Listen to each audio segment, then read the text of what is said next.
बिस्मिल्लाहिर्रहमानिर्रहीम। मैं हूं शाहिद, आपका physics teacher.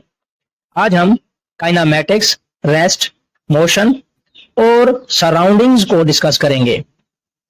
Kinematics, it is a branch of physics in which we study the motion of an object without discussing the cause of motion।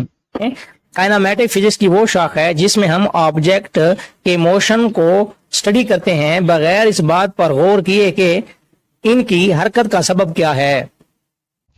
फर्ज करते हैं कि हम एक गाड़ी में सफर कर रहे हैं। हम इस सफर के दौरान गाड़ी की रफ्तार, गाड़ी की सीमत और वक्त के साथ गाड़ी की पोजीशन को स्टडी करते हैं। हम इन चीज़ों की परवाह नहीं करते कि इस सफर के दौरान गाड़ी पर कौन सी फोर्सेज अमल कर रही हैं। हम काइनामेटिक में सिर्फ इस बात पर गौर करते हैं कि चीज़ें कैसे हरकत करती हैं, ना कि इस बात पर कि इन पर कौन सी फोर्सेज या एनर्जी असरअंदाज हो रही है। Rest, a body is said to be at rest if it does not change its position with respect to its surroundings. एक बॉडी हालत सुकून में कहलाती है अगर वो बॉडी अपने इर्द गिर्द के लिहाज से अपनी पोजीशन चेंज नहीं करती।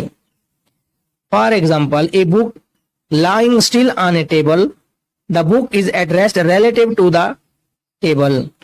एक किताब टेबल पर रखी है, अगर किताब टेबल के लिहाज से अपनी पोजीशन चेंज नहीं कर रही तो किताब रेस्ट में है। Motion, a body is said to be in motion if it changes its position with respect to its surroundings. एक बॉडी मोशन में कहलाती है अगर वो बॉडी अपने इर्द गिर्द के लिहाज से अपनी पोजीशन चेंज कर रही है। For example, a bird flying through the sky, the bird is in motion relative to the ground. आसमान में उड़ता हुआ परिंदा जमीन के लिहाज से मोशन में है क्योंकि वो जमीन के लिहाज से अपनी पोजीशन चेंज कर रहा है। Surroundings, the things and places around something और समवन और बॉडी। किसी बॉडी के इर्द गिर्द मौजूद चीजें या मकामात सराउंडिंग्स कहलाती हैं। For example, the trees, buildings and other objects around a person walking down the street।